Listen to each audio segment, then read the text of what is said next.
Asked Lexi and Jacob to get on here. We've got this amazing tool called Salesforce.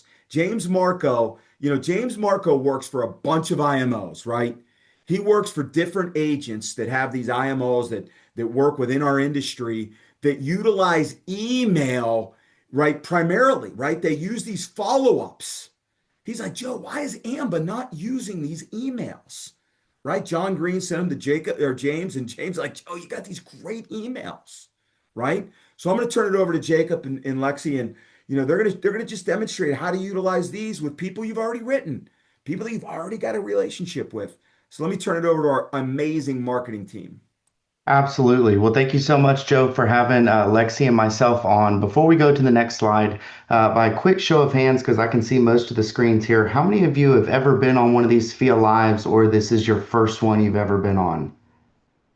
Oh, yeah, that everybody's hand should be raised by then. You need to wake up, we are almost through this meeting. This is probably one of the most important things you can learn, but it will keep it short and sweet and to the point. But what I love about what I'm about to explain, especially if you've never written a FIA, is you're just a couple of clicks away from writing your first FIA.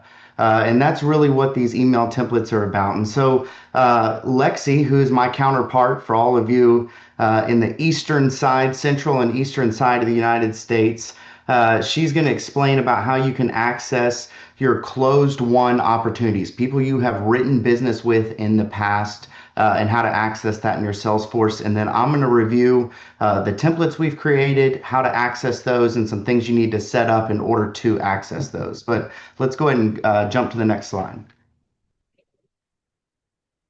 Thanks, Jacob. Hi, everyone. Lexi here. Excited to be on the call today. Thanks, Joe, for having us. I feel like we're dealing with over caffeinated Joe. That's an inside joke for us, but I love it. I love the energy, and I'm excited about everything FIA. And so we were talking about this, getting prepared for this call, and we were thinking about it, and I'm like, gosh, this is at your fingertips. So to Jacob's point, you have access to your closed one.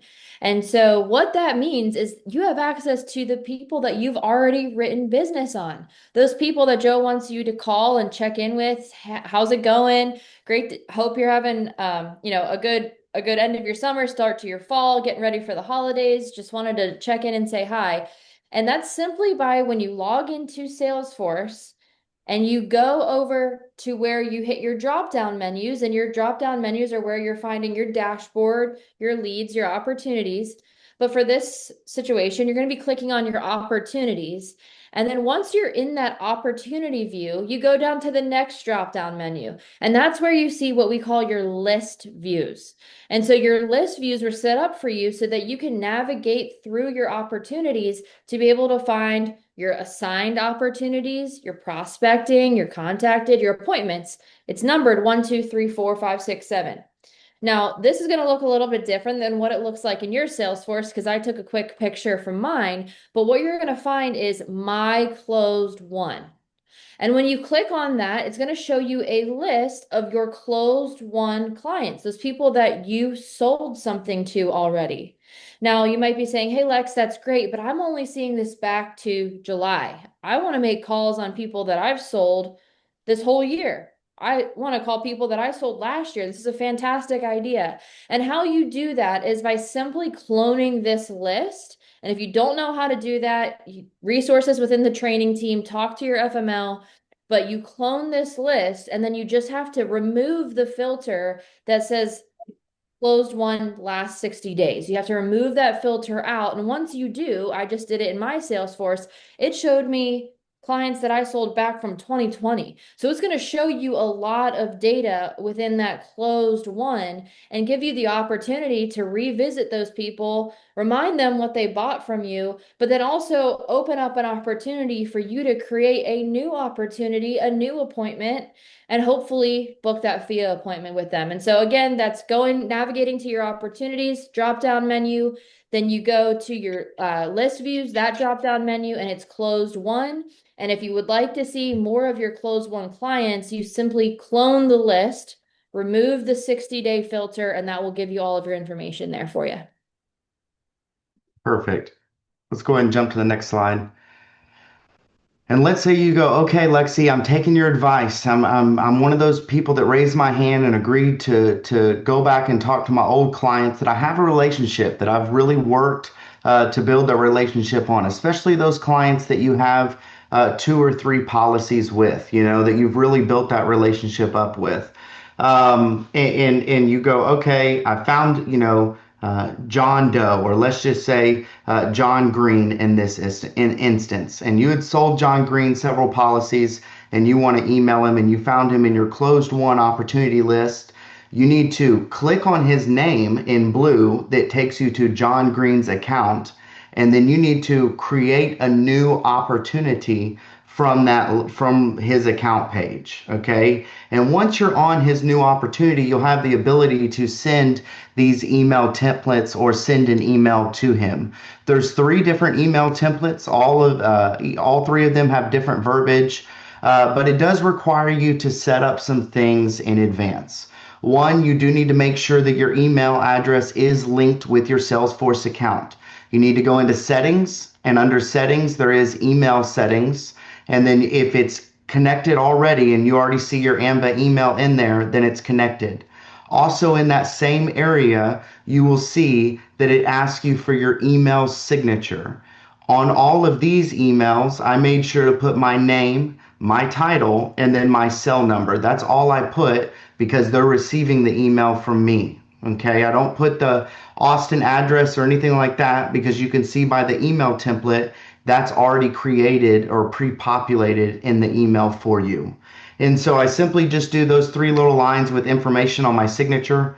I also need to make sure that under my personal information that the number to call me is my cell number or whatever phone number that people are calling me on to do business on. So in other words, if you have a separate work line, you need to put that number in to be able to contact you. Because the way these email templates are set up, it pre-populates your cell number within the email. Not only at the signature at the bottom, but I don't know if you can see on that first template, it actually pre-populates my telephone number within the email. It also will do that with the name of the opportunity. And so if you'll go to the next slide for me. So we're on John Green's opportunity and we want to send him an email. So go to the next page or the next slide, sorry. And then you're going to click on the email icon, just like you were making a phone call right there on the right side of your screen. And when you click that email icon, a little separate pop-up window pops up, just like you see on the right side of the screen, like you're going to send an email.